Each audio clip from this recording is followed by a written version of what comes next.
काय शेट कुठं? अरे आपल्या पक्षाची बैठक आहे ना, तिकडे चाललो. काय सांगू तुला, तिकडे ना अर्धा तास तर टाइमपासच चालू असतो. म्हणून मी लुडो गेम पण इन्स्टॉल केली. तिथं जाऊन 4 जणांसोबत मल्टीप्लेअर गेम खेळणार आणि मग त्याच्यानंतर अर्धा तास फुल डीप मध्ये चर्चा चालू असते तिकडं. हा मदर ते दुपारी ना जेवण करू नको. मी इथं पक्षाच्या बैठकीला आलोय. इथं जेवणाची आणि चहाची सोय पण केली आहे. वैताग येतो रे या बैठकीचा. कधी कधी तर एव्हरी अल्टरनेट डेजला मीटिंग असते. पण काय करणार, आता पक्षाचं काम आहे ना, जावं तर लागणार. अरे ते आपल्या वॉर्ड मध्ये आहे ना सायकल ट्रॅक आणि स्ट्रीट लॅम्प आहे ना, त्याचं टेंडर आपल्यालाच मिळालंय ना. त्याच कामात आपण बिझी असतो जरा. माझं ना फक्त एकच स्वप्न आहे, मेट्रोचा टेंडर मिळाला पाहिजे फक्त. मग बघ कुठं ना कुठं जातो ते. कुठं? कोथरूड टू डेक्कन?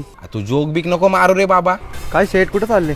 अरे ते आपल्या पक्षाची बैठक आहे ना, तिकडेच चाललोय. अरे जेव्हा आपल्या भाऊची रॅली असते ना, तेव्हा फक्त एकच कॉल लावतो. 100 पोरं जागेवरती येतात इथं. RX-100 आणि वेस्पावर. बस झालं रे, आता 2-3 वर्ष आपल्या प्रभागासाठी कामं केली. आता भाऊला सांगू ना, महानगरपालिकेतनं नगरसेवकाचं तिकीटच घेतो. हे बघ, आपल्या वॉर्ड मध्ये कोणतं पण काम असू दे, पहिला कॉल मलाच येतो. त्या दिवशी एक ड्रेनेज लाईन तुंबली होती, अर्ध्या तासात नवीन पाईपलाईन टाकली आपण. काय शेट कुठून आले? अरे ते आपल्या पक्षाची बैठक होती ना, त्याचीच मीटिंग करून आला आता आपण. अरे तो समृद्धी महामार्ग नाही का, मुंबई नागपूर एक्सप्रेसवे महायुती सरकारने बांधलेला 701 किलोमीटरचा एक्सप्रेसवे येतो. त्याच्यामुळे लोकांचा लय टाइम वाचला माहितीये का. मुंबई टू नागपूर 8 तासामध्ये टच. त्याच महामार्गावरती जे डिवायडर आहेत ना, त्याच्यामध्ये झाडं लावायचं टेंडर मलाच मिळाला ना. ऍक्च्युली कसं आहे माहितीये का, समृद्धी महामार्ग बांधायचा टेंडरच मला मिळणार होता, पण नेमकं मी तेव्हा आजारी पडलो ना, आणि तो टेंडर दुसऱ्याला मिळाला.